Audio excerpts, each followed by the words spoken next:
প্রিয় চাকরি প্রত্যাশী বন্ধুরা, আসসালামু আলাইকুম। আশা করি আল্লাহর রহমতে আপনারা সকলে ভালো আছেন। দেখতে পারছেন ইতিমধ্যে ফরেস্ট গার্ড পদে ৩৩৭ পদে বন অধিদপ্তরে নিয়োগ বিজ্ঞপ্তি প্রকাশিত হয়েছে।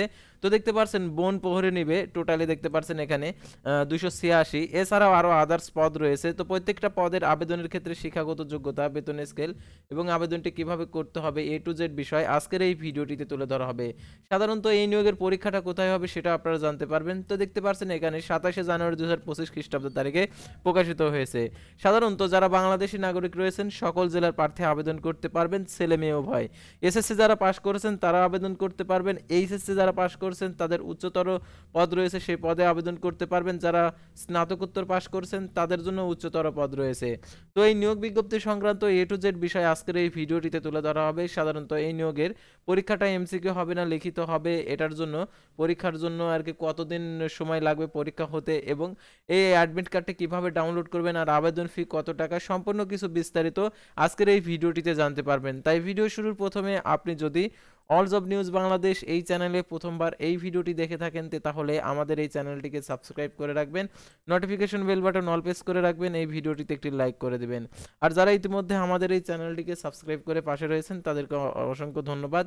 আর যারা আমাদের ফেসবুক পেজে ভিডিও দেখছেন আমাদের ফেসবুক পেজটি লাইক দিয়ে ফলো করে আমাদের ফেসবুক পেজের সঙ্গে থাকবেন। ডিসক্রিপশন বক্সে আমাদের ফেসবুক পেজের লিঙ্ক দেওয়া আছে, তো এখানে ক্লিক করে দেবেন, সাথে সাথে আমাদের ফেসবুক পেজে নিয়ে যাবে। তো আমাদের ফেসবুক পেজ এবং ইউটিউব চ্যানেলে যে সকল আপডেটগুলো জানতে পারবেন, সরকারি বেসরকারি এনজিও, ডিফেন্স, শিক্ষক নিয়োগ, sales, marketing, railway job, NGO job, এক কথায় সকল ধরনের নিয়োগ বিজ্ঞপ্তির আপডেট জানতে পারবেন। আর জরুরি প্রয়োজন এখানে হোয়াটসঅ্যাপ এবং ইমো নাম্বার দেওয়া রয়েছে, যোগাযোগ করতে পারবেন। আর আমাদের ফেসবুক পেজের নাম অল জব নিউজ বাংলাদেশ, অর্থাৎ জব সংক্রান্ত সকল তথ্যগুলো জানতে পারবেন। আর অবশ্যই আমাদের এই চ্যানেলের যে ফেসবুক পেজের মেসেঞ্জার অপশন রয়েছে, মেসেজ করে নিয়োগ সংক্রান্ত তথ্যগুলো জেনে নিতে পারবেন। তো আর কথা না বাড়িয়ে চলে যাচ্ছি মূল বিষয়ে। দেখতে পাচ্ছেন বন অধিদপ্তরের নিয়োগ বিজ্ঞপ্তি, দেখতে পাচ্ছেন এখানে রাজস্ব খাতভুক্ত নিয়োগ বিজ্ঞপ্তি দেখতে পাচ্ছেন 28 তারিখে এটা হচ্ছে সর্বশেষ আর কি এটা হচ্ছে আপলোড করেছে। তো আপনারা দেখতে পাচ্ছেন আজকের তারিখটা হচ্ছে 28, আজকের তারিখটা হচ্ছে 28 দেখতে পাচ্ছেন ক্যালেন্ডারে। আর এখানে 28 তারিখের এই নিয়োগ বিজ্ঞপ্তি, তো এই নিয়োগ বিজ্ঞপ্তি সংক্রান্ত তথ্যগুলো এখন আপনাদেরকে দেখিয়েছি।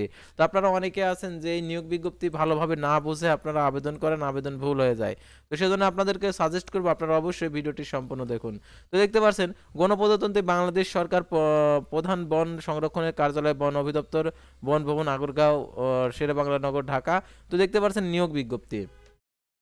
তো এখানে যে কথাগুলো বলা রয়েছে দেখতে পাচ্ছেন এখানে পরিবেশ ও জলবায়ু পরিবর্তন মন্ত্রণালয়, বন অধিদপ্তরের রাজস্ব খাতভুক্ত নিম্নোক্ত দেখতে পাচ্ছেন এখানে পদ সময়ে অস্থায়ী ভিত্তিতে নিয়োগের জন্য বাংলাদেশি প্রকৃত নাগরিকদের নিকট হতে নির্ধারিত সময়ের মধ্যে অনলাইন অর্থাৎ ccffd.tel.com.bd ওয়েবসাইটে আবেদনপত্রের আহ্বান করা যাচ্ছে। অনলাইন ভিত্তিতে কোনো আবেদনপত্র গ্রহণ করা হবে না।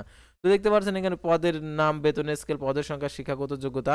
তো দেখতে পাচ্ছেন ইঞ্জিন ড্রাইভার, ইঞ্জিন ম্যান দেখতে পাচ্ছেন এখানে 11,300 টাকা থেকে 27,300 টাকা বেতনে, পদের সংখ্যা 13টি। কোনো স্বীকৃত বোর্ড হইতে দ্বিতীয় বিভাগ সমান সিএ পেতে উচ্চ মাধ্যমিক স্কুল সার্টিফিকেট সমান পরীক্ষা উত্তীর্ণ দ্বিতীয় শ্রেণীর ইঞ্জিন ড্রাইভার যোগ্যতা থাকতে হবে। তারপর গাড়ি চালক দেখতে পাচ্ছেন পদের সংখ্যা 25টি, 9,300 টাকা থেকে 22,490 টাকা।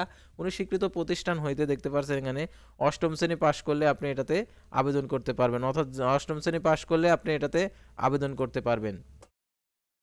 অনেকে আছেন আপনারা আছে যে এখানে অষ্টম শ্রেণী পাশে আবেদন করার জন্য যে যোগ্যতা রয়েছে, অনেকে প্রশ্ন করবেন যে এটার জন্য কি অভিজ্ঞতা লাগবে। অভিজ্ঞতা লাগবে বলতে এখানে বাংলাদেশ সড়ক পরিবহন ও কর্তৃপক্ষ কর্তৃক প্রদত্ত ড্রাইভিং লাইসেন্স থাকতে হবে এবং হালকা ভারী যানবাহন চালানোর পারদর্শী হতে হবে।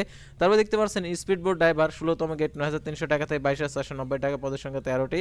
কোনো স্বীকৃত বোর্ড হতে মাধ্যমিক স্কুল সার্টিফিকেট সমান পরীক্ষা উত্তীর্ণ স্পিড বোর্ড ড্রাইভার হিসাবে 3 বছরের অভিজ্ঞতা। কোনো স্বীকৃত বোর্ড হতে মাধ্যমিক স্কুল সার্টিফিকেট সমান পরীক্ষা উত্তীর্ণ এবং স্পিড বোর্ড অপারেটর সনদধারী হতে হবে। তারপরে এখানে দেখতে পাচ্ছেন আরও যে পদ রয়েছে, অর্থাৎ যেটা হচ্ছে আপনারা আবেদন করতে যাচ্ছেন, অর্থাৎ বন প্রহরী 17তম গেট 9,000 টাকা থেকে 21,800 টাকা বেতনে, 286টি। কোনো স্বীকৃত বোর্ড হতে উচ্চ মাধ্যমিক সার্টিফিকেট সমান পরীক্ষা উত্তীর্ণ উচ্চতা দেখতে পাচ্ছেন 163 সেমি, বুকের মাপ 76। তো তারপর দেখতে পাচ্ছেন এটার জন্য আবেদনের ক্ষেত্রে যে শিক্ষাগত যোগ্যতা যে সকল বিষয়গুলো তুলে ধরেছে। তো আবেদন ফর্ম পূরণ ও পরীক্ষা অংশগ্রহণের ক্ষেত্রে অনুসরণীয় শর্তাবলী। তো দেখতে পাচ্ছেন নিয়োগের ক্ষেত্রে সরকার প্রচলিত বিধিবিধান, কোটা পদ্ধতি ও সর্বশেষ সংশোধন অনুসরণ করা হবে।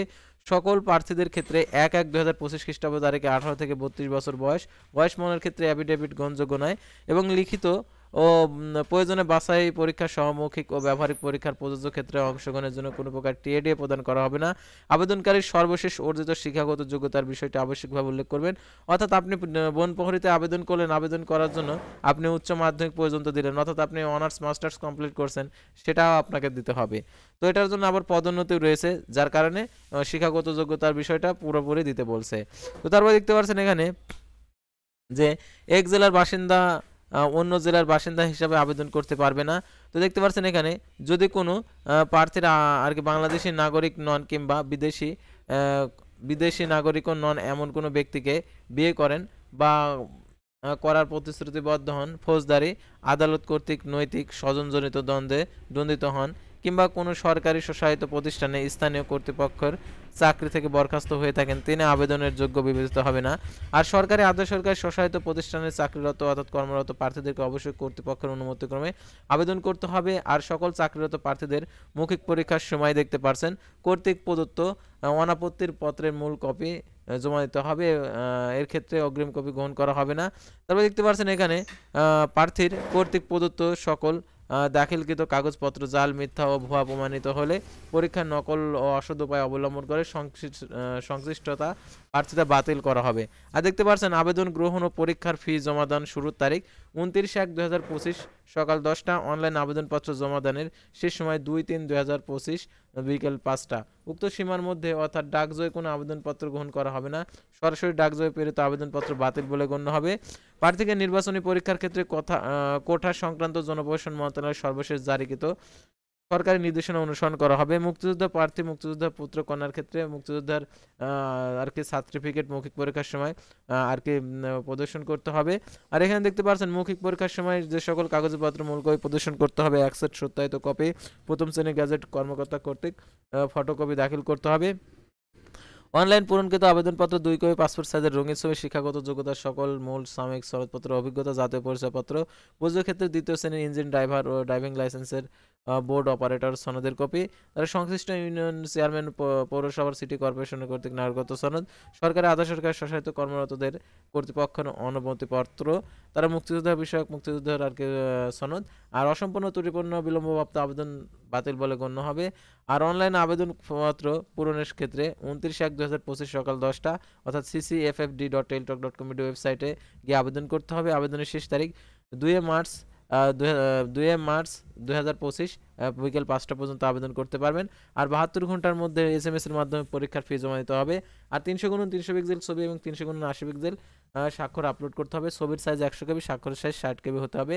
আর অনলাইন আবেদনপত্রের যেহেতু সকল কার্যক্রমে ব্যবহৃত হবে, সেহেতু অনলাইন আবেদনপত্র সাবমিট করার পূর্বে আগে দেখে নেবেন আসলে সকল তথ্যগুলো ঠিকঠাকভাবে আছে কিনা। এখন কত টাকা প্রদান করতে হবে এই নিয়োগের ক্ষেত্রে দেখতে পাচ্ছেন 1 নং পদের জন্য 150 টাকা, টেলিটক সার্ভিস 18 টাকা সহ 168 টাকা। 2 থেকে 3 নং পদের জন্য 112 টাকা, 4 নং পদের জন্য 50 টাকা, টেলিটক সার্ভিস 6 টাকা সহ 56 টাকা এবং ক্ষুদ্র নিগোষ্ঠী অনগ্রসর প্রতিবন্ধী তৃতীয়লিঙ্গী প্রার্থীদের ক্ষেত্রে সকল পদের জন্য 56 টাকা আবেদন ফি বরাদ্দ করা হয়েছে। অর্থাৎ আপনাদেরকে 72 ঘন্টার মধ্যে এই টাকাটি প্রদান করতে হবে। আর এই নিয়োগের ক্ষেত্রে আপনারা অনেকে চিন্তা করছেন যে অ্যাডমিট কার্ডে কিভাবে পাবো, অর্থাৎ আপনি আবেদন করলেন, আবেদন করার পর আপনার মোবাইল ফোনে একটি SMS আসবে, SMS-এ আর কি আপনি জানতে পারবেন অ্যাডমিট কার্ড প্রকাশিত হয়েছে এবং অ্যাডমিট কার্ডে লেখা থাকবে কবে পরীক্ষা হবে। আর এখন এটার হচ্ছে পরীক্ষা কেমন হবে, অর্থাৎ লিখিত হবে না MCQ হবে। তো এখানে যে কথাগুলো বলে দিয়েছে, অর্থাৎ লিখিত এবং মৌখিক পরীক্ষার জন্য তারা কোনো প্রকার টিএডি প্রদান করবে না, অর্থাৎ লিখিত এবং মৌখিক পরীক্ষার কথা উল্লেখ করছে, অর্থাৎ লিখিত পরীক্ষা হবে। সেজন্য আপনাদেরকে অবশ্যই যারা হচ্ছে লিখিত পরীক্ষার আর কি বাছাইয়ের পর মৌখিক পরীক্ষা হবে, অর্থাৎ লিখিত পরীক্ষা যারা টিকে যাবে তাদেরকে মৌখিক পরীক্ষার জন্য আর কি ডাকবে। সেহেতু আপনাদেরকে অবশ্যই প্রথমে লিখিত পরীক্ষা দিতে হবে, তারপরে মৌখিক পরীক্ষা, তারপর হচ্ছে ব্যবহারিক পরীক্ষা, তারপরে আপনার এই চাকরিটা হয়ে যাবে। তো আশা করি আপনারা এই নিয়োগ বিজ্ঞপ্তি সংক্রান্ত তথ্যগুলো এবং বুঝতে পারছেন। তো পরবর্তী ভিডিওতে আবারও কোনো নতুন জব সার্কুলার নিয়ে আপনাদের সামনে হাজির হব। সে পর্যন্ত সবাই ভালো থাকবেন, সুস্থ থাকবেন, আর অবশ্যই আমাদের ফেসবুক পেজটি লাইক দিয়ে ফলো করে ইউটিউব চ্যানেলটি সাবস্ক্রাইব করে পাশে থাকবেন। আল্লাহ হাফেজ।